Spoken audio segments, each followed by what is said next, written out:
Hello and welcome to Hey, I Like, the podcast where we talk about all the things that make our little neurodivergent brains go bonkers. I am your host, Jess. I use she, they pronouns, bringing that pronouns thing back for Pride Month. And I'm joined here by two very lovely friends today. Would you like to introduce yourself to the listeners? Hi, my name is Lucy. You may remember me from my episode on girl guiding, and I use she, her pronouns. Wonderful. I'm Tom, and I use like any pronouns. They, them. They, them. We'll go with they, them. Wonderful. They and them. We're like a Venn Love- diagram. Literally, we're like a little spectrum thing. We've got Lucy with her she her, and Tom with they them, and then me in the middle. We love it.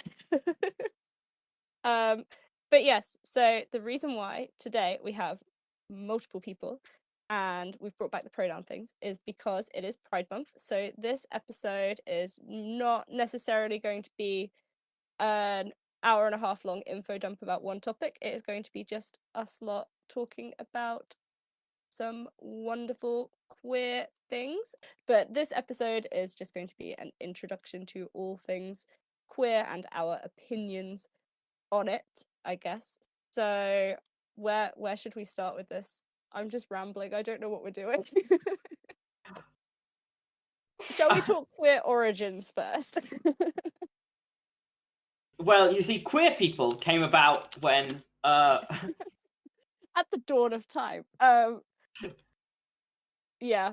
the first animal to discover sex was like, what if I do this with another animal that's unable to reproduce? Or like, no, because you can't have queer sex that reproduces. Just animals and love Yes. to have queer sex. This is like one of the things I was going to talk about was queer animals and how much pretty much every single animal will not every like single individual animal, but like every animal species that does sex and a couple that don't will do some like queer stuff as well. Yeah, like I know my pony will flirt with anything that moves, so Something like 40% of lion sex is gay, and yeah. giraffes are so queer that it's hard to breed giraffes in zoos because the male giraffes just keep wanting to fuck each other. Oh, wonderful. Yeah, my pony is a mare. She has mounted other mares. She flirts with everything that moves. She is the definition of pansexual. Amazing. Oh my goodness, how am I all of your animals? Which makes her my complete opposite. So I also love the fact that when scientists discovered penguins having gay sex, they were so scandalized they wrote it up in Greek so that normal people couldn't learn that penguins were having gay sex. and now we have and tango makes three. But no, one of the things that JJ brought up was that at some point we should get everyone to sit down and talk about their queer story, right? Like how they discovered that they were queer and like joined in with the community and all of that. So if that's something any of you are comfortable with talking about, that would be interesting to hear. Sure. There are no emotions I know attached that to mine Lucy, you said you didn't whatsoever. really have one. So. It's the most boring one ever. I can read it out. It was in text format. Oh, wonderful. In Yield 2019. I was smart. I would have had this screenshot and pulled up. I was in this big group chat with all these other people, some of them who I didn't really know. They were like my friends' friends. Yeah. And then, out of the blue, I get asked, do you think such and such is bi? And I was like, I don't know. I don't know. Why are you asking me about random people? And I was like, I have no idea. And then they asked, oh, well, what about you? And I was like, I have no idea. What do you think? I got my sexuality peer-reviewed. Oh, I love that for you. And they were like, you've seen Pan? And I was like, cool. And I quote, I have no idea. If I could choose, I'd be Pan. I think that was at the time when I was thinking, wow, being straight's so boring. I wish I wasn't. If I could choose. You are allowed can't to not be choose, straight. obviously. Here's the main thing. There's no like threshold you need to meet. Oh, I love that for you so much. That's And then and I was like, and they're like, do you have any inclinations to people who aren't dudes? And I was like, I don't know, I don't really care. it sounds like an Yeah. interrogation. You're like, so probably curious. Yeah. Do you And have then I any went to brush my teeth. inclinations? And that was it. And we never talked about it again. And I never questioned it for forever. Oh, I love that. My other friends, having identity crisis every other week, and I'm like, I support you. Yeah. I picked my option and I'm sticking to it. Yeah, see, where do I start with mine? Do I talk about the fact that I genuinely did not know anything until I was like your age? Do I start with that? Do I I mean, start you with can. So when I was like a small child, I mean not that small, I was like 8 or 9. You know how growing up in the early 2000s gay is like the ultimate insult? Yep.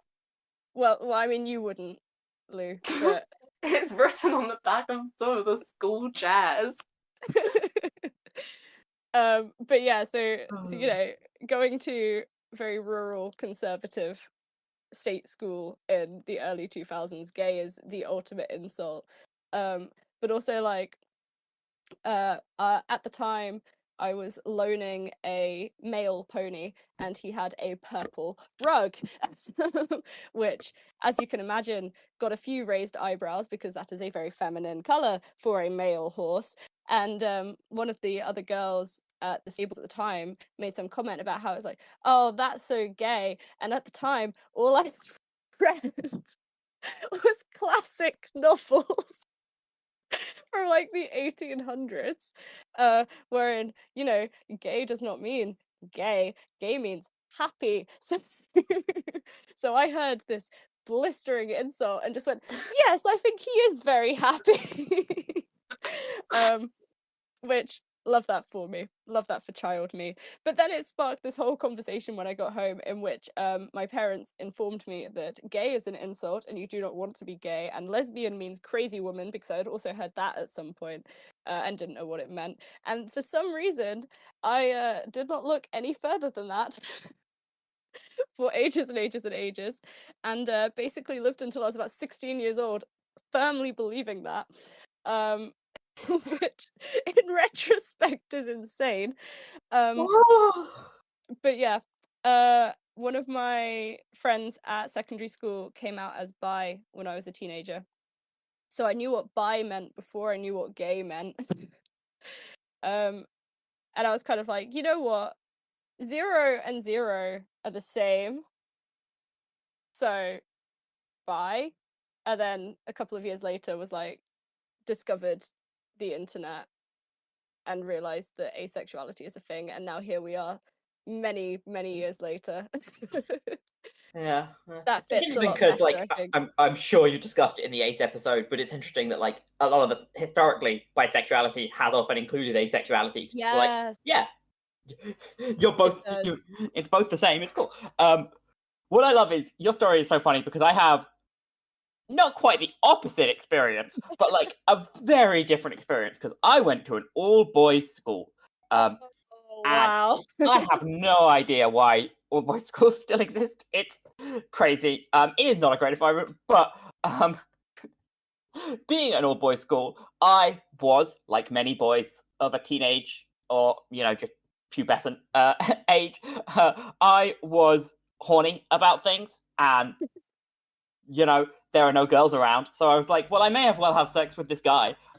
So I did, and so I was having gay sex before you knew what the word gay meant, which is just so funny. And like for a little bit, for like a year of that, I was like, well, I'm not like gay or bisexual. I'm just wanting sex, and this is the sex that's available. And then I was like, Yeah.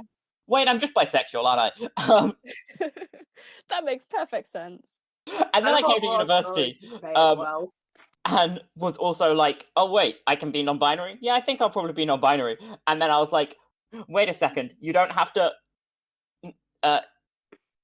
You don't have to enjoy sex to experience sexual attraction. Wait, no, the other way around. You don't have to experience sexual attraction to enjoy sex. Oh, I Yeah. might not experience sexual attraction now that I think about it. I might just like the sex. And so now I'm like, okay, so I'm like asexual, bisexual, non-binary, something. Like, You're wow, everything. it's going well. It's going well. I got so many flags. Oh, I love that for you. I spent so long trying to find a good ace flag because they all make the purple stripe like maroon.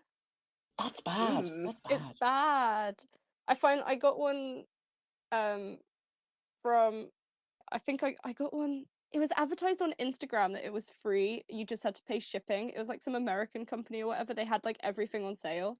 So I got one. I got mine from there and just had to pay the £10 shipping, which wasn't terrible. So I got my ace flag for free, which is nice. I'm I glad. have a little pan jellyfish on top of my bookshelf. Ah, I've got so many pins now. I like the pan flag simply because I like the colors in it. So I Oh, the often colours describe are brilliant. I often describe myself as pansexual just because I like the pan flag over the bi flag, which is like such a great reason. Again, like the distinction between pan and bi, it's mostly like arbitrary and like Yeah. like I love being like, well, I prefer the flag, so I'm going with this one. The purple in the bi flag is just wrong, okay? They should swap it with the purple in the ace flag. That is my hot take. I also love the fact that lesbians finally seem to have been able to get a flag that hasn't been associated with like something like right wing or super controversial at the moment. Oh, Like, we'll see God. if it lasts, but I'm feeling good. I remember a period where there was no lesbian flag because every single lesbian icon that came up that ended up being used by like fascists or right wing people or like something, and it was like, well, now we can't use it. But this one seems to be sticking, so Yeah, that's good. lovely. But yeah, I had a very similar experience to probably Lucy in that my sexuality basically got peer reviewed by my friends. So came out to friends at a party and their response was, yeah, we know. So love that. Best coming out experience. But yeah, love our queer origin stories and also flags. Love those.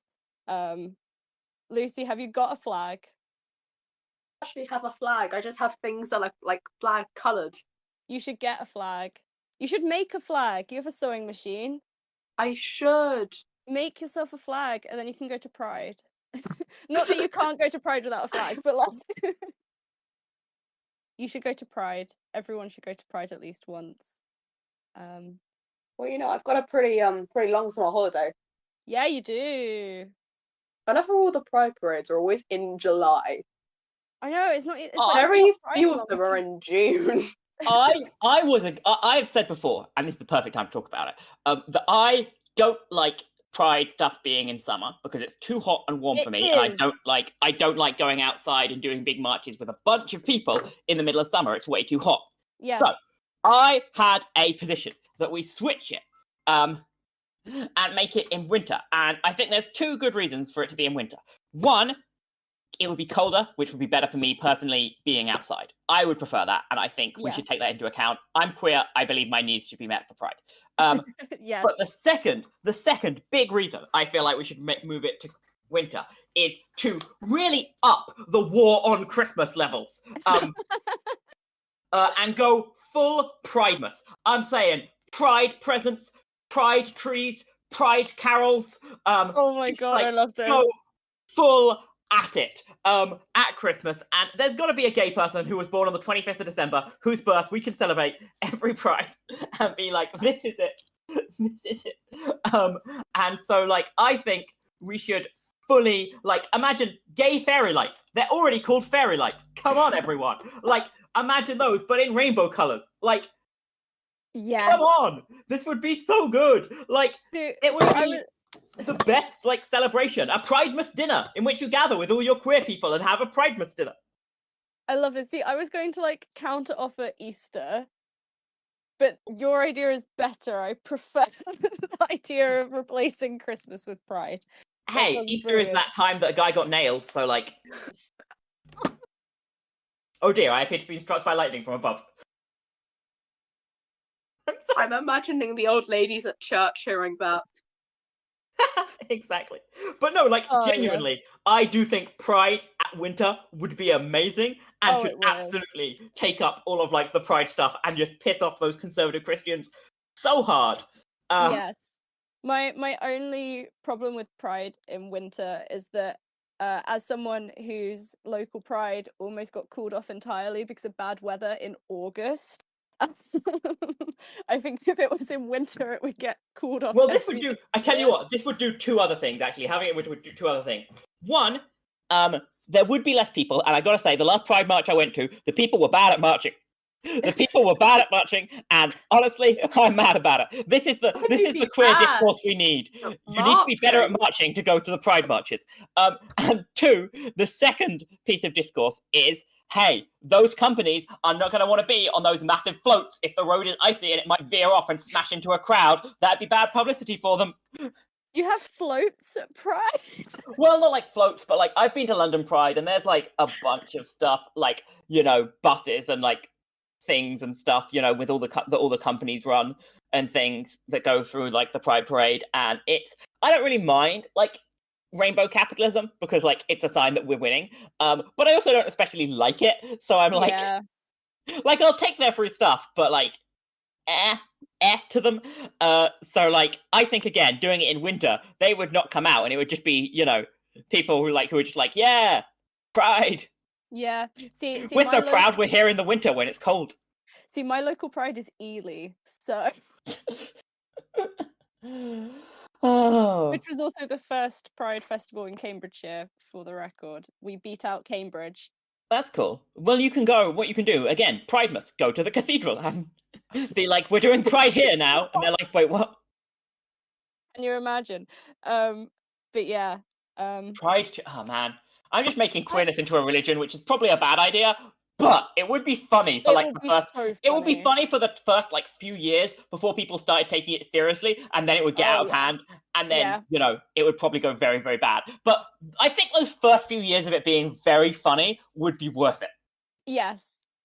You would just then have to spend the rest of your life reminding people that no one was ever meant to take it seriously.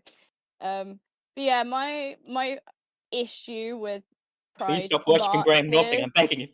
Pride marches is mostly that it feels really weird to walk through the streets and have people staring at you. Which probably just means I shouldn't be doing the march, to be honest. 'Cause that's the whole point. But Where's like, gay shyness? Where's gay shyness month? it just feels really awkward. There's a load of people standing on the side of the road who you don't know who are just screaming as you walk past and like waving, and it's like, what? I Why feel are like you you wouldn't cheering like. at me for I've existing? been in the London Pride March. In fact, my brother has also been in the London Pride March, and he is not gay. So like, I don't know what he was doing there. This is such a chaotic He was episode. I love he it. was doing it for he was doing it for his job, which again, like rainbow capitalism, like I just find it funny. They All sent but one of my they sent the all but straight person to do the Pride march. yeah, all but one. Like his boss is gay, but like he wasn't. But he was still in the march, like with his company. It was a good company, like to be fair. Like it was doing cancer Yeah. research. Like it wasn't like a Oh, big like. right, nice. But still, like it was just like funny that he was in it, and like that year I wasn't, but I had been in a previous year. All but one of my parents' children have been in the London Pride March, which I Oh, find hilarious. wonderful. I think London would be too big for me, so I'm It's very big, and like no. also I've only done the Norwich one in comparison, so I don't know how it is in like Ely and stuff. But there were more anti people there, not like anything in comparison to how many pro people there were, but there were like more anti people there than there were in the Norwich marches. Yeah, see, Ely doesn't get protests. Yeah. I only saw like it Um, was just like a few religious people with signs and stuff. But like Yeah, more than you get in Norwich. we Ely had maybe 150 people there total, in a park. And the only thing that could possibly be considered like a local protest is that the cathedral people did not show up. They just ignored our existence. So yeah, but yeah, I do love Pride. I think Pride is great. I think you just have to sort of pick and choose which ones you go to. But also like the thing that is kind of weird for me, right, is that like we're doing this episode for Pride Month, but the UK doesn't have Pride Month. The UK has LGBT History Month, which is in February. Pride Month is an Wait, American we thing. don't? Yeah, June being Pride Month is an American thing. Huh. So, like, when you go to school and stuff, like, I remember this just becoming a thing when I was in sixth form. When I was in sixth form, we had all the posters up for February because that's LGBT History Month and nothing up in June. Because that's America's version. It's the same thing with like Black History Month. Our Black History Month is in October and in the US it's in February. We apparently celebrate ours in July. What? I've just looked it up online. Apparently, we celebrate in July. Oh, okay. Well, that's new. Well, no, apparently it's always because the Pride March has always been held at the start of July in London. Fair enough. Okay, so we've I'm all just just been like- oblivious then. So yeah, you say new. I mean, 1972 was the first one, but you know. In retrospect. Before I was born. God. Anyway. Yeah, where were we I going think of with my this? nearest Pride March. I think it's probably like Bristol. Probably. To be fair, it's just where the are we villages going? really Very where good I question. am. I can talk about some queer animals. Yes, go for it. All right, so as I've said, basically all animals do some queerness, and it's great. But there's some specific ones that I love. First of all, let's just mention bonobos. Bonobos so much in every combination. I had to study that for GCSE. If two males are like, man, this female is hot, rather than fighting, they'll just have a little and be like, there we go. Now we feel better about our rivalry for this female. If females are arguing, they'll have sex. Like, if a male's getting aggressive, a female will just have sex. Like, they do all the combinations in however they like it. Make love, not war. Bonobos. Love it.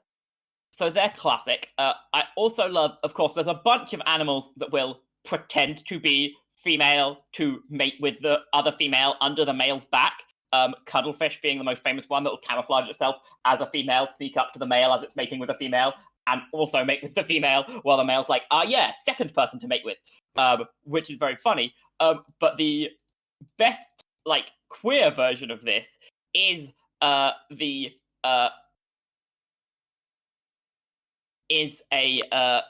specific type of animal called the ruff, which is just already a great name for an animal. It's a bird. It's always the birds. What's great is there's multiple different like types of male, and one of them looks like a female, looks more similar to a female, which again is a common strategy that some things use. And he will sneak breed with females, but he will also breed with the males. And at first people were like, oh right, it's just one of those, like, they're mistaking it for a female ones. But no, it seems like they are very aware this is a male, but they have noted that the high homosexual activity between this female-looking male and the other males attracts more females. And so the women are like, oh man, look at that guy have gay sex. I'm going to go have sex with him. Okay. So that's just incredible. I love animals. My other I've got 3 other favorite animal queer pairings. Yes. 2 of these are just gender non-conforming, and one of them is queer and amazing, and I love it. The first one is one of my favorite animals, the seahorse. Yes. Because the female seahorses have an ovipositor that lays eggs into the male, who then is pregnant and looks after the eggs until they give birth. And it's, again, very gender non-conforming cuteness that I love. I love seahorses so much. I love that for them. A lot of people know that the male seahorse gets pregnant. The other thing is the spotted hyena, whereby quite a few animals have a situation where the female has some pseudo male genitalia, but none are so developed as the female spotted hyena, who is already larger and more aggressive than the male and has a more dominant position in their social structure, with the lowest ranking female ranking above the highest ranking male. But the other side of things is that they have the most developed pseudopenises of any female animal. Bigger and longer than the male penises that can get erect. And males will show an erect penis as a sign of submission to females. And this makes sex very difficult, and birth also very difficult, but just, come on, spotted hyena, you are just the most amazing gender non-conforming. Again, this is just like, look at my giant penis, so much bigger than the men's penises. Oh, spotted hyenas. No. You are crazy. I love hyenas in general. I love the aardwolf, which is the small insectivorous hyena, but that is neither here nor there in queer facts. I'm really reevaluating the Lion King now. And my last, like Shenzi, like she absolutely well, not top, but like she absolutely had massive penis in comparison to Ed and Bonsai. Anyway, but the last fact, and I saved this because I think it's the key one. There is species of whiptail lizards where the females reproduce asexually. There are no males. Yeah. But interestingly, they will still have sex with other females, and it helps their egg production. It helps these asexual lizards to have lesbian sex to produce more eggs. Oh, and that is like my favorite queer gender non-conforming animal fact.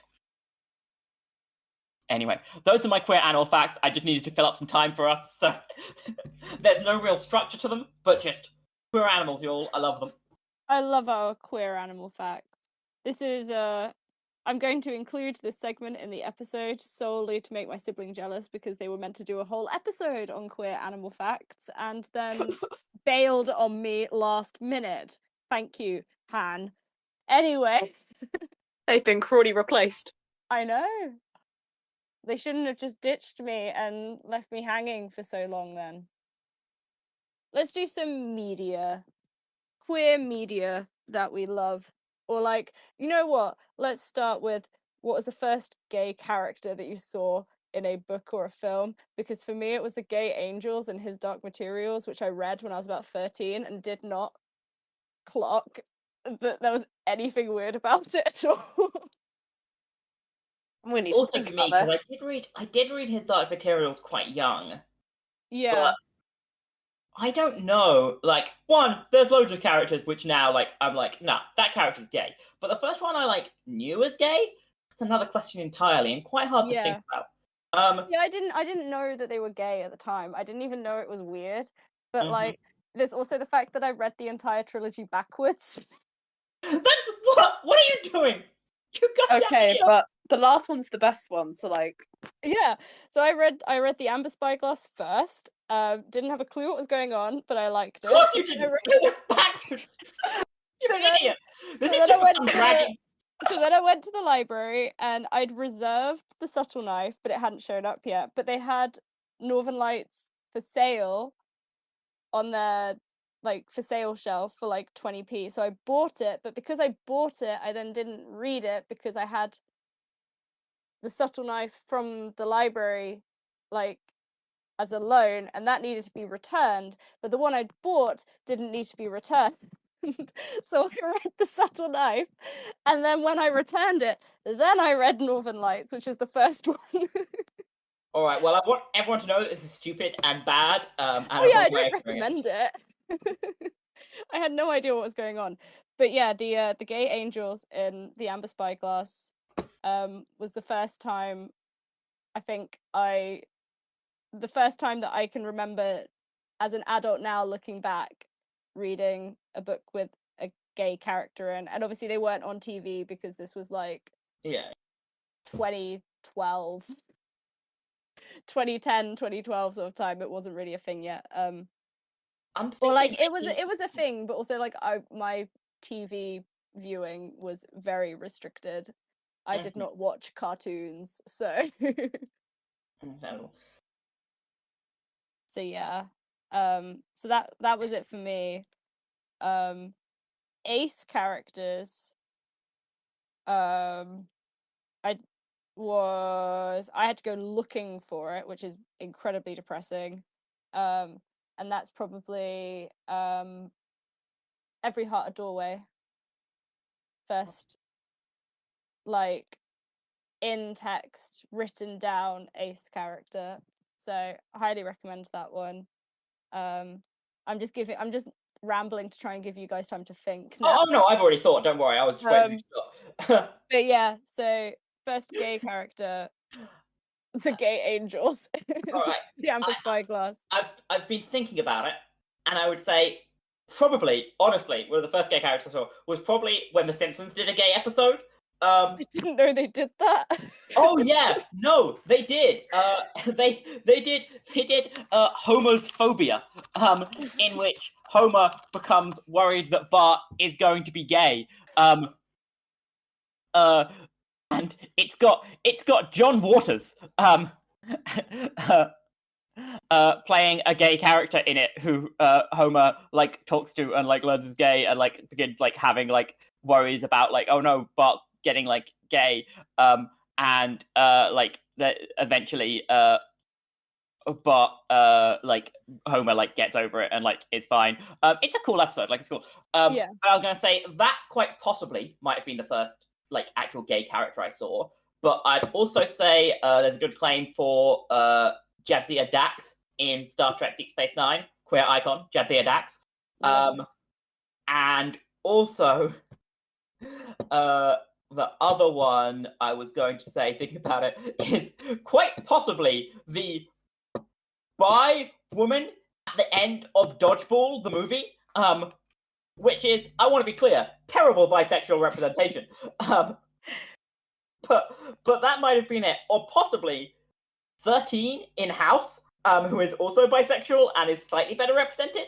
I think any of those might have been like the first when one. you say slightly better, does that mean semi-decent or does that mean still bad, but the first one was so terrible that well, okay, firstly, the first one was so terrible. But secondly, yeah, I think semi-decent. Like honestly, like I don't have any particular problems with the way 13 was displayed in terms of bisexuality. Like there was some stuff with like them like being like a bit like you know, sleeping around a bit and stuff. But honestly, like no more than like some of the straight characters in that. So like I didn't really feel like there was anything particularly wrong with her depiction like as bisexual particularly. There's even one bit where she's like someone's like, oh, have you had a threesome? And she's like, no. And she's like, but really? It's like, you know, bisexual doesn't mean I have sex with two people at once, right? And they're like, yeah, I mean, I know, but like I still thought you would have done. Yeah. And that was quite funny. Well, that's pleasing to know given House's reputation for queer rap generally. House's asexual queer rap was terrible. Oh yes. In that is asexual what I was characters, alluding to. In asexual characters, apart from that one in House, I think Todd Chavez in BoJack Horseman is the only one. Yeah, there's not many. Like the GLAAD does a study every single year of queer rap in the media, like on primetime TV in the States. And last year, the previous year, which was the most recent study they'd done, there was 0 ace, like recurring ace characters on primetime TV, and for the 5 previous years before that, there had never been more than 1, and that one character was the one from BoJack Horseman. That was it, which is really depressing. BoJack. Like it's great that show did such a good job, but also like they should not have been the only piece of media trying to do that. That's a lot of pressure. But yeah, so I'm not surprised that is the first and only ace rap on the TV, because according to the GLAAD, I do not know what that stands for, it is the only ace rap on TV. It's gotta be gay, lesbian, and something, right? I would assume so. I don't know. Let's have a look. Gay and lesbian alliance against defamation. Lovely. Talk over each other. That audio is going to be great. I love that for me. But yeah. Lou, go for it. Queer media. probably Nico D'Angelo from Percy Jackson. Because I'm trying to think. Yeah, that makes Did I sense. did I read that before or after Northern Lights? Like all of that. Well, Northern Lights doesn't have any Not in. Northern It's the Lights. Amber What's this called? Spyglass. His Dark Materials. The Amber Spyglass was published in 2000, which makes the Gay Angels. What a power move there, Philip Pullman. Love you. Anyway, The Catholic Church was already mad at him. What was he going to lose out on? I know. Yeah, because both were published before I was born. So oh, that's depressing. God, you're young. God. I'm trying to think. Oh, Right, yeah, no, no. I was reading Percy Jackson in year 6, and I think his Dark Materials was year 7. Yeah, that makes sense. So yeah, I'm gonna go Nico D'Angelo. God, sometimes I forget that you're like a baby, and then you come out with things like Percy Jackson was published before I was born. And Look, I'm sorry, you're old. but yeah. So we have Gay Angels, we have The Simpsons, and we have Nico D'Angelo as our first interactions with gay characters. Wonderful. Love that. How far we have come since then. We sure have. Now we get 1 second in a Disney movie. Yay! We get the live slug reaction. Easily cut out for them. I am looking forward to Heartstopper season 2, and that is basically entirely because the author is Ace and has promised Ace rep in season 2. Yes, we love to see it. I'm so in love with so much of the gay representation we get these days because there's so much more of it than there used to be. I am loving stuff like Our Flag Means Death and Yellow Jackets and what am I thinking of? She-Ra. Like just so much more, and it's so good. And like obviously there's still problems, but man, we are getting there. It is amazing to see. I am loving it. Okay, just like while we're on the topic of this, I had a whole conversation with a kid at school last week about the Owl House. Right? And I'm just like, that is such a huge deal for me because like it wasn't like at no point did we really talk in detail about the fact that any of the characters are queer, but also like the fact that kids are growing up watching these things makes my heart happy. And like again, when I was growing up, like you had things where like sometimes there was like some gay stuff going on, but like it was very much like the plot of that thing was like the gay episode, The Simpsons. Like it wasn't that nothing addressed it, but they addressed it like as a deviance from the norm that needed to be explained. And even when they treated it positively, that's still the context in which they were doing it. But now it's much more like, nah, it's just a way people are, no explanation, no justification needed. And that's really important. I love that so much. But yeah, it was so beautiful to have that conversation with a kid, and they were like, yeah, they were going on about how like Luz and Amity are so cute together and whatever, and I'm like, you could never have had that conversation at a primary school when I was growing up.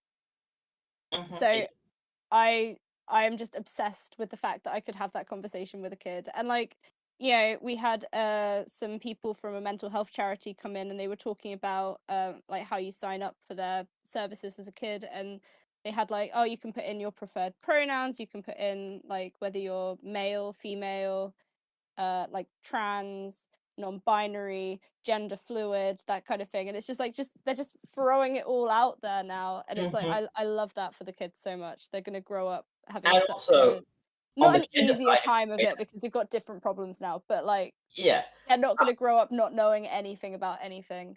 This is the thing I was gonna say. On the gender side of queerness as well, like, yeah, we're getting a lot of pushback about trans stuff, but a lot of that's because it's more visible. Like, you just did not see it at all before, or only saw it in very negative ways.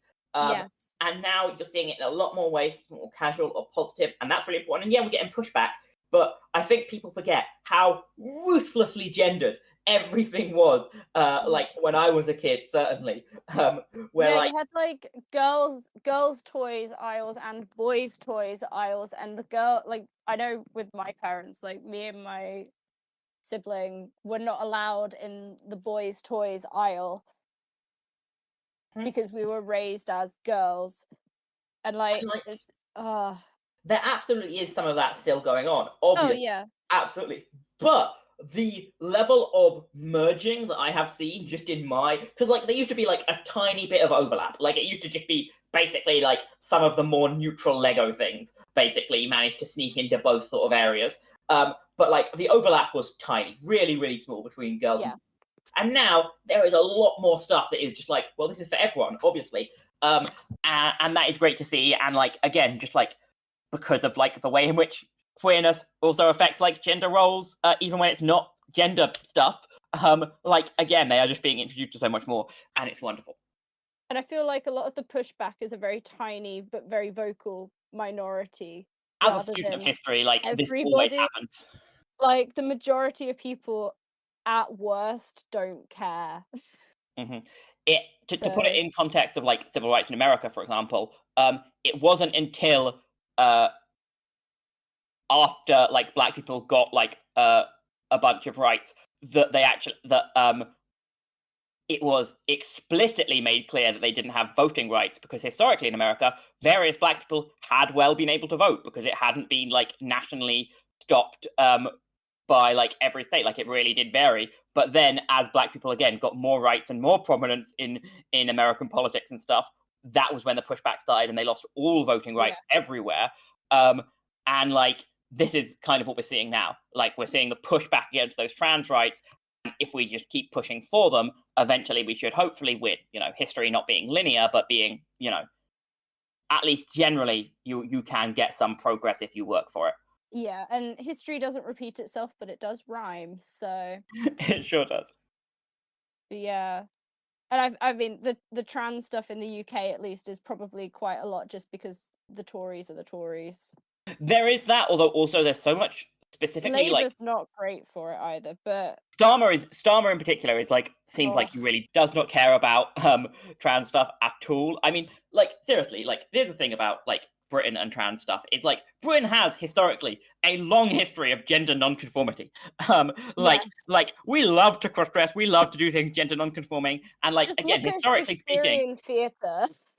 like English people and like Welsh people and Scottish people and Irish people, like there has been a long history of like lots of quite notable gay and otherwise queer figures in our history. Like there has always been like an element of individual liberalism that has been quite an important through line in British history, but it really seems to have died out like currently, and that's some bull crap, and we need to like do more about it because Yes. like I can't believe, for one, like the Tories are willing to risk the entire union to block Scotland from recognizing like what that's such a crazy level of transphobia. And I also feel like there's a lot of particularly trans exclusionary radical feminism Yes. in Britain in comparison to like a lot of the anti-trans stuff in a lot of other countries is like not necessarily like, you know, that style. Like it obviously, you know, other countries do have TERFs as well, but I feel like we have again an especially high proportion of them. We are TERF And Island. yeah, Oh, we really, God. really need to, you Unfortunately. know, crush the TERFs back, because like, yeah, they have pushed for way again as trans people become more visible, they are now becoming attacked more directly, and that sucks. Yeah. Which sucks. If either of you two have more like to talk about, like obviously do. But I was gonna say we should absolutely talk about the movie Pride because it is amazing. I haven't I love seen that movie so it. much. It's so good, Jess. You've got to see it. Is it Oh, is it yes. like Netflix or something? I've no What? idea. I You can haven't probably seen find it, and it. I don't know where to see it. You can probably find it somewhere. I mean, there are sites of negotiable copyright virtue, but I will say no more Yes, on that the side. Be Gay Do Crime segment. Yeah, exactly. And I have never done a crime ever in my life, and I would like to say, for legal reasons, that everything I've said that might indicate I've done a crime is a joke.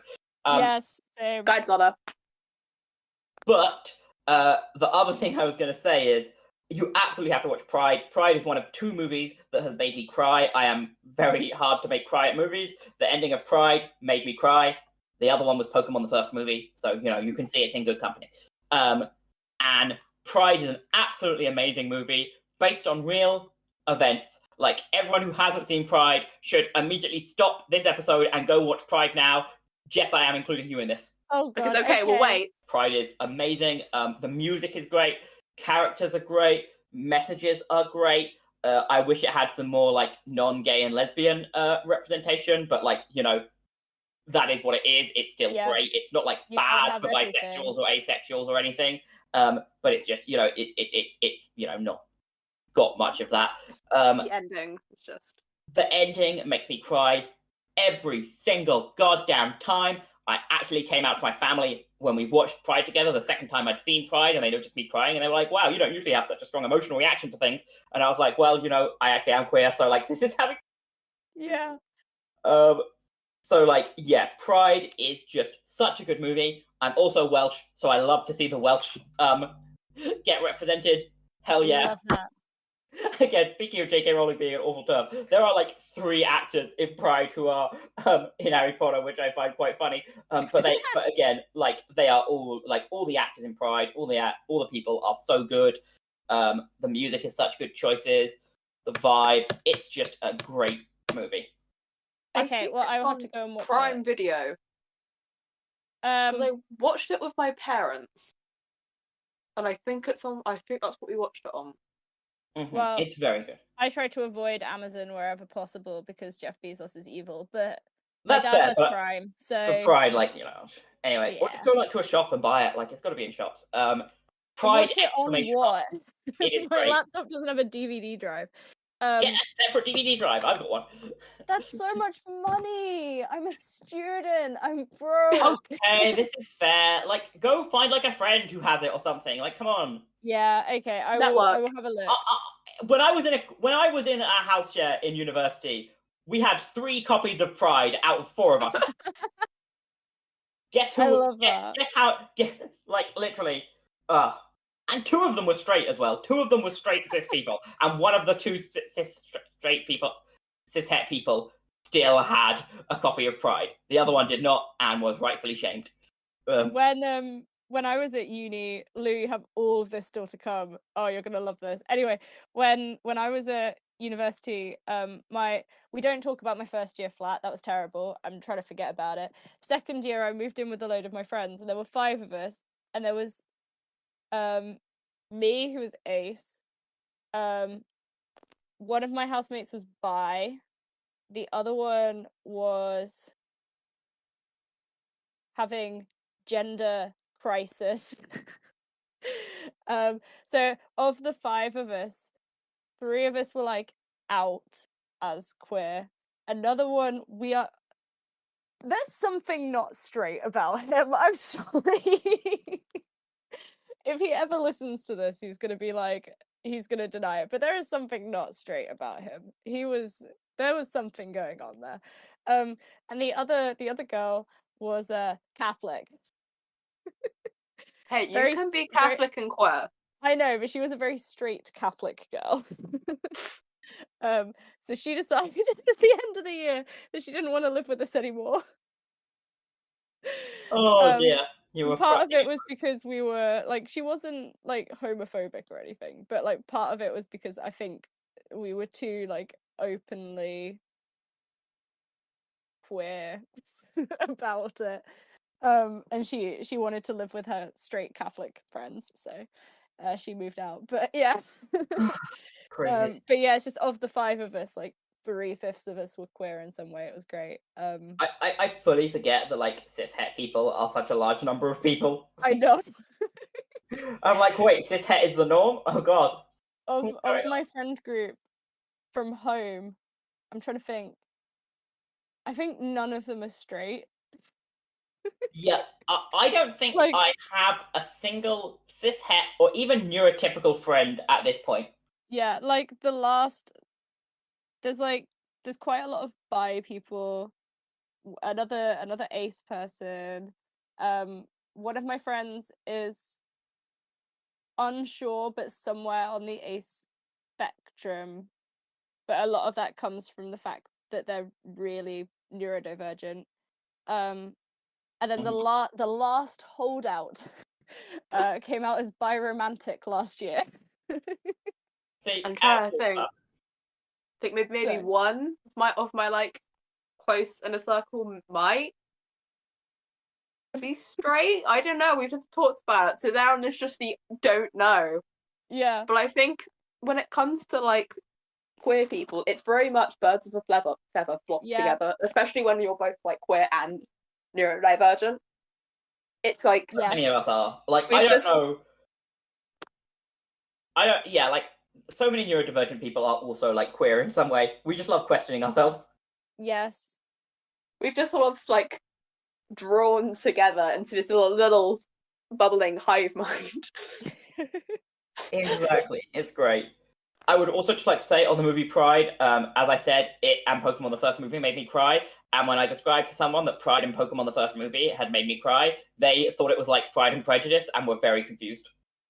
I mean, Pride and Prejudice is a great movie. Oh no, yeah, but I'm just imagining a movie called Pride and Pokemon the first movie. Like, I mean, that they're would be- alliterative, aren't they? they are, and like I want to see a gay Pokemon mashup now, but like Ah, yes. Sylveon, my beloved trans. Okay, but like the themes of Pokemon, having not really seen it at all, but like the themes are all about like found family and friendship and all that. Literally, the ending of Pokemon the first movie has the baller line, which is a super trans mood, of let me just get the exact wording because otherwise people in the comments will roast me. Us and our 2 subscribers. We have 16 followers on Spotify. Okay, here it is. I see now the circumstances of one's birth are irrelevant. It is what you do with the gift of life that determines who you are. And like, come on, this is easily made into a trans movie. Oh yes, so easily. Combine Pride and Pokemon the first movie. Do it, you coward.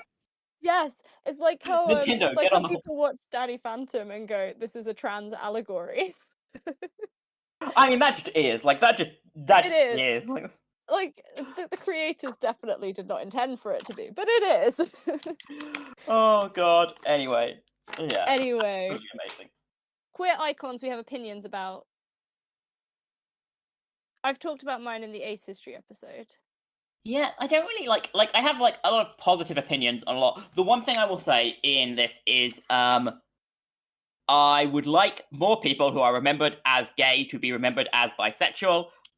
Like I don't like mind it like too much because like hey we need gay rep and stuff, but like hey don't erase gay like bisexual or also like again historically speaking very hard to say like this person is like bi or whatever. Like I don't mind using those terms, but like it is kind of inaccurate. People like Alexander the Great, who like, yeah, absolutely was in love with his friend Hephaestion and absolutely was doing sexual stuff with him, but also had a wife whom it seems like he did love and do and enjoy doing sexual stuff with as well. Like, seems like he very much had a preference for men, but still like did stuff with like at least one woman and like seemed to not, you know, be doing that under like duress.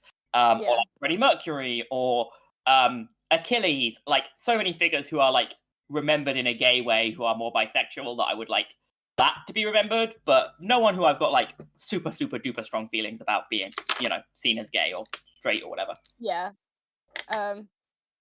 Yeah, I mean my queer icon who I adore too much is Emma Trosser. We talk about her at length in our Ace History episode, but also like the one other academic who has written anything about her claimed that she was a lesbian, despite the fact that she wrote in one of her pamphlets that she considered herself to be without sensuality, which is the direct to English translation, which is basically Ace, and it's like. She said she was Ace. Just let her be Ace. Anyway, so that's my opinion. Is another good example who, like, obviously, again, I'm sure you may have seen the post going around of imagine talking to Sappho and being like, so there's 2 words for being a woman who loves women now, and you'll never guess who they're based on. It's like one of them's based on me. It's like no, both of them are based on you, Sappho of Lesbos. But like also. Yes. Like, seems like she also like did things with men and had feelings for men as well. So it's just like like so many people again are like more bi, and like again you can have very much a big preference. I know I do, but you can still be like bi or you know similar. Yeah. Every I'm time trying I to think if think there's anyone I have a else. preference, I then immediately like have some sort of renovation that I'm the opposite. Like on the opposite direction. I'm like, oh yeah, you know what? Still floating around in a little pansexual cloud of people hot. Oh, I feel that. I feel that. I Yeah. love that for you. I need not question. I know exactly where I need to be. Valid. Very valid. Um, do we have anything else to talk about queerly? Not off the top of my that's like the end of my list of topics to talk about, other than cool facts that we know, of which I know basically none. Yeah, So, I don't have any like cool facts like off the top of my head. Like there's there's loads of like queer people in history. Juliet Daubney, and like a bunch of others. Juliet Daubney is the duelist who broke into a nunnery to get her girlfriend out, and then oh, I love that. and beat three Amazing. men in a duel about a woman, and like was just she's great. There's an extra history episode about her. Go watch that. Yeah. That's great. Oh, wait, I know who you're talking about. She's in there's a book about women in history, and she's in that. I've got it in my box of books to take to school one day. I can't remember what it's called. But yeah, God, love her. I'm trying to think if there are any cool facts that I know. And the only one I can think of is that SpongeBob is ace. I don't know why that's in my head. Because I've never seen an episode of SpongeBob in my life. Oh, I will say I've got one like just funny line from a book that includes like a gay character very vitally, where like it's like a gay aristocrat and they're talking to like another like non-aristocrat and then they leave. Yeah. And the non-aristocrat's friend is like, you know that guy's like a fop or whatever. I can't remember exactly what they say. And they go, Yeah. well, he's cool. Like he's not stuck up like some of the other aristocrats. And his friend is like, there is nothing that guy wants more than to be stuck up with you. Trust me. And like, not exactly gay rep, but it's so funny to me. It's so funny. I love it so Oh much. my God. Oh, gay people. Love that. Just the humor just makes it, doesn't it? That's why we're all here, really. We're just here being gay and The giggles. not committing any crimes, I swear. We did not do IKEA, don't come Lucy's for me. Be Gay Do Crime segment. I We're forgot gonna that do things Be like Gay Crime segment because I have not done any crimes for legal reasons. The one thing I will hypothetical say crimes. is when the Supreme Court struck down, I think it might just have been the Texas Supreme Court, it might have been the Supreme Court of America, struck down anti-sodomy legislation. One of them said, I'm against this, but only because it's discriminatory, because it only bans men from having sodomy, anal sex with each other. Yeah. If it banned everyone from having anal sex with anyone, then it would still be okay because it wouldn't be discriminatory. And one, that's obviously ridiculous because of the way in which it would actually be discriminatory. But I do just find that funny that they were like, no, I'm still against this, but only for this specific reason. I want to be clear that I'm still fine with outlawing gay sex if we do it in the right way. I just thought of another queer icon, except I don't think she's actually queer, but there is a Nebraska lawmaker at the moment in the state senate. She's Democrat, I think, and she's filibustering every single piece of legislation that goes to be like voted on, because the Nebraska state senate passed anti-trans laws and she has a trans kid. And it's like it doesn't matter to her if it's like beneficial or not. Every single piece of legislation she filibusters. And like she'll be on the like Senate floor like talking and talking and talking and talking and talking for like days at a time to filibuster these bills.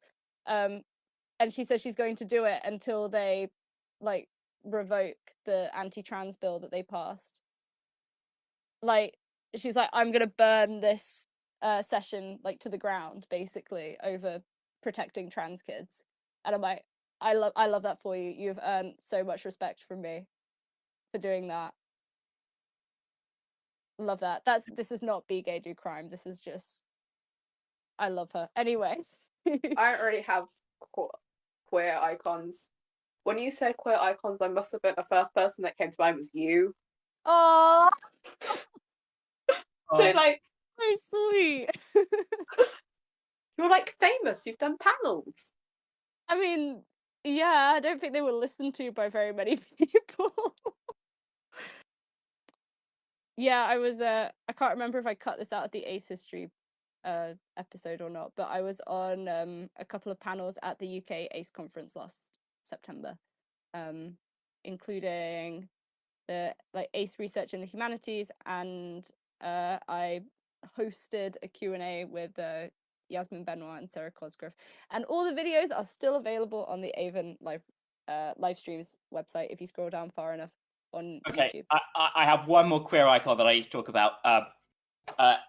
Edward Hyde, third Earl of Clarendon, who was an official in colonial America, and I mean, and was known for cross-dressing and like being scandalous. And again, some of this like may have just been like character assassination after the fact and stuff. Like it may not all be accurate. But there is this great quote apparently supposed to have happened when he turned up to the New York Assembly in a hooped gown and elaborate headdress with a fan. I love that.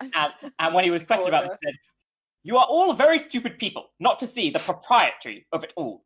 In this place and occasion, I represent a woman, the Queen, and in all respects, I ought to represent her as faithfully as I can." Which is just... Also, he likes to be referred to as his high mightiness. Oh. I love them. I love them so much. Anyway, but like, I mean, colonial America, British officials. Again, British people love to cross-dress. Don't like these fucking people who are like, oh, people like again, obviously like transphobia and all this, but also, regardless of transness, gender non-conformity has been a big part of British culture. My point was more the colonialism, but oh right, fair enough. Anyway, yeah. Yikes. But you know, even raging colonizers can be queer. Who knew? Oh, they absolutely. Everyone can be queer. That's the thing. And queerness does not add on any extra, you know, not being an asshole stuff. Yeah, Shakespeare, Edward II. William II. I'm sorry, Edward II. Edward II was definitely queer in some way. There was something going on with him and Galveston. William Rufus, William II, was also absolutely, definitely queer. There are like church things recorded at the time of people complaining about the femininity at his court and stuff. Yeah, I mean, there's an entire play that's been written about the fact that Edward II was gay, so... Like, and all the major problems that caused. We love Christopher Marlowe. Right. But yeah, Lou, I'm sorry, you have to pick a queer icon who isn't me. I refuse to accept this. Annie. I did not do my research on my queer history. I'm sorry. Literally just... I'm a queer icon. I have so many controversial views. I'm gonna get cancelled by history so hard. My one be gay, do crime moment is that I have been to political protests. It's very sad depressing that counts as a crime now. I tell you what, queer icon, Ursula in The Little Mermaid. Oh my god. Inspired by Scar in Drag The Lion King. Like, come on. Scar in The Lion King, Maleficent. Yeah. Like, Hades. Oh, yes. Actually, my queer icon can be Bellatrix Lestrange from Harry Potter because that's the first person I saw where I looked at my parents and was like, she looks fine. Amazing. And absolutely also J.K. amazing. Rowling would hate it, so... Also that. Oh, God. Love Transphobe to fascist pipeline. Here we go. Yeah. All aboard the choo-choo train. Hate that for us. Lou, do you have any questions for your queer elders, for all that we are like not even 10 years older than you? Well, I don't know how old you are, so I can't say whether I'm 10 years older than you, but probably not. This reminds me of, like, in my episode, in the first 5 minutes, I think I'd called you old, like, 15 times. Yeah, and then I left it in. To be fair to you, I did call you my grandchild in my opening thing, so I deserved it. We're still not going to address that, huh? No. Do you have any questions for us older queer people who have been through the queer? I mean, well, actually, having said this, only one of us learned about queerness probably any earlier than anyone else. So Yeah, I feel like I I'm have something on you, Jess. You know, I feel like I'm already here. for elders at this point. So Yeah. I mean, I used to do this at university. I used to go to secondary schools and sixth forms and do Q&As with kids. So I am very qualified to answer questions if you have any. Oh, okay. Here's one. What is the best response to someone coming out? Because I've been through all of my friends doing this, and I'm like, cool. Let's go Yeah. English. the response is you respond with the intensity that they bring to it. Yes. So if they're being like, "Hey, I'm gay," like very casually, you respond in a similar, like, "Oh, that's cool, good, like, thanks for letting me know," kind of thing. And if they respond in a and if they're a much more like emotional being about it, like you respond like more emotionally to it. And also like, your specific stuff to like your specific people that you're doing with and stuff, like obviously that also changes it. But as a good rule of thumb, just respond, with intensity appropriate to what they're saying. Yeah. To be fair though, that is all very true. I also do not know a single person who would say no to a coming out cake. So maybe not at that moment, but No. prepared Always earlier. have one prepared, and it must be fresh at all times. You yes. must have a fresh coming out cake prepared at all times. That's a blue pizza moment if I've ever heard one. Just ready and waiting for them to come out. Like that'd be amazing. Or instead, alternatively, get something that can be kept, a non-perishable food as a coming out gift. But inscribe on it the date that you thought that you decided that they were queer in some way. Inscribe that upon it so when they come out, you're like, I knew from this stage. Yeah. Seriously, the I knew Coming stuff up can be these. very annoying. Again, if people are if you know the person, and they don't find that a problem, obviously you can be like, oh yeah, no, I did know, or if it seems like it might be helpful to them or whatever. But in general, just respond appropriately to how they're doing it. Yeah. I also I very rarely bother coming out because all my friends and stuff are queer, so I'm just the closest I get to coming out is clarifying how I feel about sexual and romantic things. Oh my god, yeah. The clarifying questions. But yeah, I did get the yeah, we knew sort of reaction. But that was probably mostly my bad timing because this was at a party when everyone was drunk except me. So I don't even remember coming out to my friends. Just an accepted fact. and now I find it funny, but at the time it was kind of this was kind of meant to be a big deal. I'd been building up to it for months and then blurted it out and then got that reaction. So at the time it was kind of is that it? But would you have preferred them back, fishing baked beans out of their bag with the date on which they knew? I mean, it at least would have been funny. But looking back, it was quite funny, the whole scenario. So I don't mind. But I've killed that fly. I've killed that fly finally. We should episode's done. we should finish there because that is an amazing bookend. Lou killed a fly.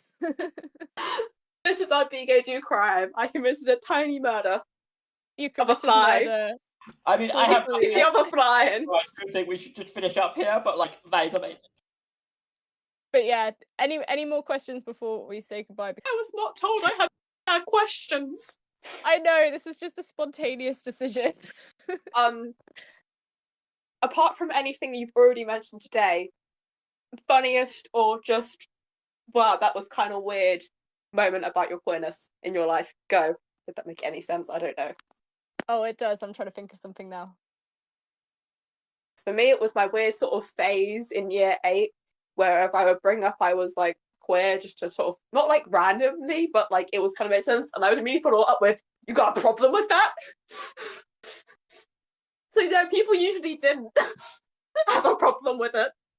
when I was on NCS last summer, I have a pronouns pin where it's like, she, they on a pin, and I was wearing it on NCS because the kids are 16 on that. They should know how to deal with that at that sort of age.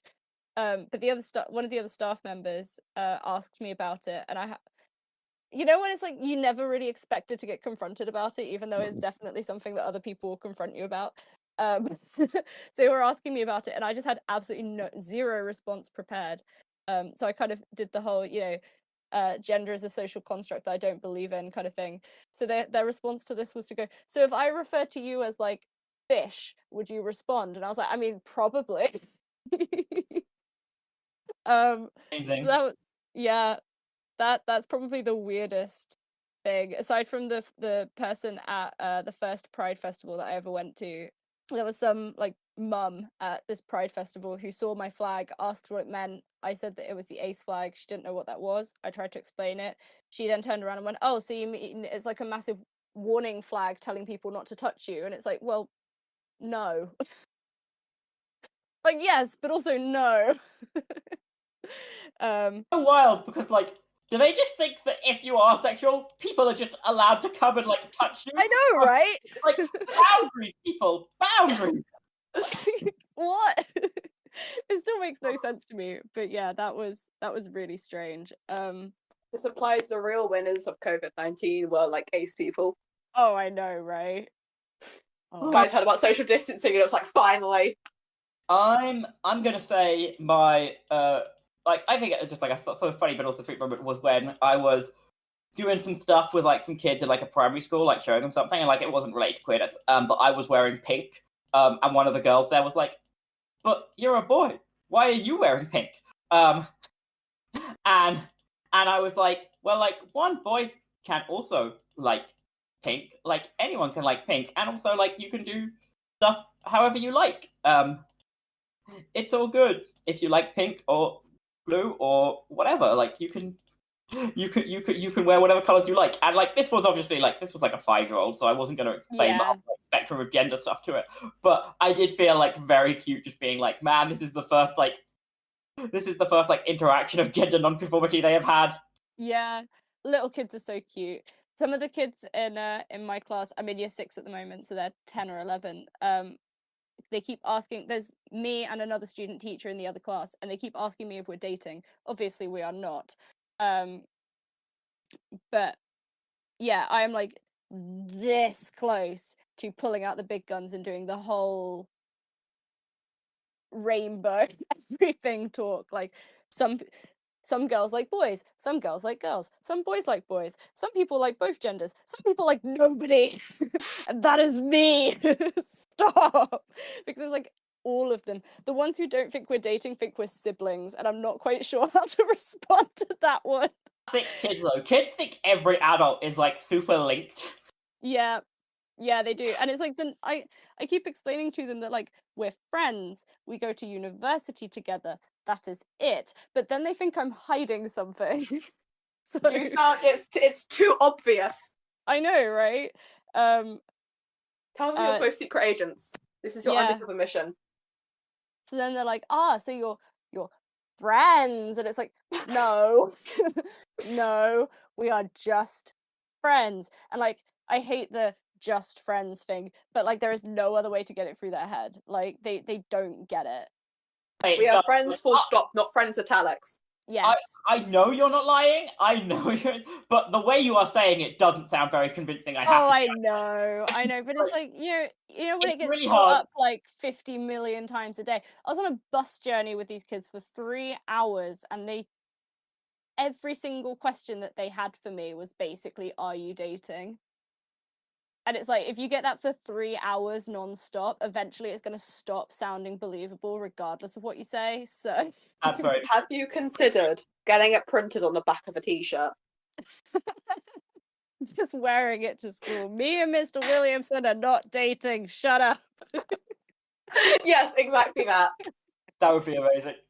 Oh dear. But yeah, I think we've had quite a lot of weird queer moments. Yeah, do you have any that you would like to share, Lucy? Hmm. Actually, this one is funny. So I was at this little like guide sleepover. We were doing some climbing, and not sure why or when. I mean, it was probably like a random thing. I brought up one of the guides. I think I mentioned A, that I was gay, and B, that I was Catholic.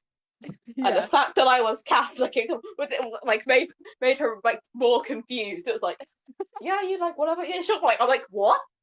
God, you? It's like was not the one I was expecting to get questions on. Okay. Yeah. Oh, classic. I mean, I classic. guess like a lot of the time Catholicism is seen as more of a like old-fashioned thing nowadays. So like I know that I hadn't met anyone who was Catholic until I went to uni, and then it was my one Catholic housemate. I'm one Catholic person at my school. I mean, there may have been others, but I just didn't know that they were Catholic. I mean, it doesn't come up as much these days as it did in the historical time. Yeah. It's more. So what's your opinion on transubstantiation? Tell me now. I mean, I went to like a Catholic primary school, so like they're out there. Yeah. Yeah. There was I keep seeing them advertised. I've been looking for jobs. And a lot of the ones that keep coming up are Catholic primary schools, and it's like I don't think I'm qualified to work at a Catholic primary school. But consider you get cake on random days. I mean, For yes, Saints' but feast like, days. It's like, you gotta counter that in. yes, but like, have you ever been in a teacher's staff room? True, actually. There is you cake get on more most cake. days. I was gonna say, have you been to a theatre on tap rehearsals? Only cake. But yeah, I think I would be qualified to do Church of England, but probably not Catholic primary schools. Although, fun fact, I mean, I didn't go because by the time I saw the poster, it had already been, so I really can't say how positive it was or what it was like. There was a mass at my Catholic church for it was like an LGBT plus like positivity or awareness. Aww. And I can't remember how they put it, but just like guys, somewhere out there are churches flying the rainbow flag. It's nice. Or well, with a Jesse images, stock image of one. Yeah. I don't think any of our local churches do. But I also grew up in Toryland, so that would be Yeah, why. if they do another one this year, I will go along and report back. Nice. You will have to do that. Let us know. But yeah. If you have any more questions, ask away. If not, we will wrap up the episode, I think. Yeah, I don't know anything else. Because it's been like an hour and a half. Yeah. Has it? Oh, it has as Yeah. well. Time. So I guess now would be a good time to wrap up then. Let's wrap up. Not at the time of this episode going out, but I think I'm going to provisionally say that Patreon release / opening date will be the 1st of July. We will advertise it more on Tumblr probably. There will be a lot of cool stuff on there, like access to the Discord server.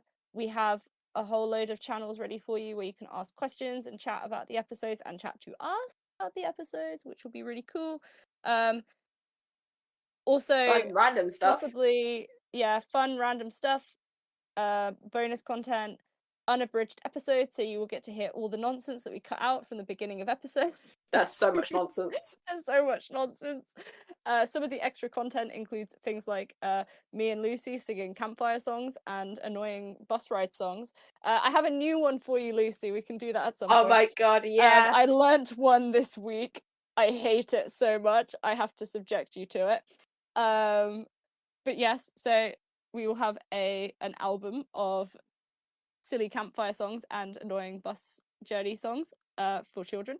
And also I have my old presentation from when I was pseudo defending my master's research, so that would be quite cool. I'm gonna put together a camp recipes book. Yes, recipe book from Lucy with all the guide recipes. There will be other things. Me and Voids will be supplying people with photos of horses and cows at regular intervals. So if you like those kinds of things, pay us money. Please. Please. You gotta be polite with these things. As you have probably gathered from vague allusions to it, most of us are either students or broke.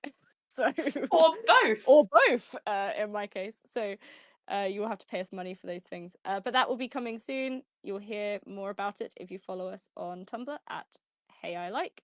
Go do it. So that is cool. Other than that, I don't think we have any news to share really, other than after June we will be back to our regularly scheduled shenanigans with that are not necessarily pride themed, but will normally contain some mentions of them.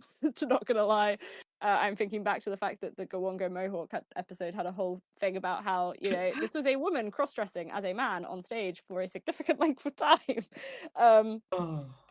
There's another queer icon for you. But yeah, so we'll be back to our regularly scheduled nonsense after June is over with our usual logo, not the Pride logo. So that is all from us for now. So I guess it is time to say goodbye. Goodbye. Goodbye. And goodbye from me.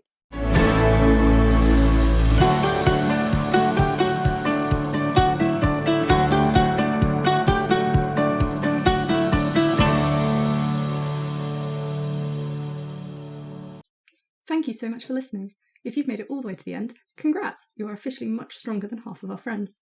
If you are enjoying listening to this podcast, please subscribe to get notified when we update, or follow us on Tumblr at Hey I Like, all lowercase. That's all for now. See you next time on Hey I Like.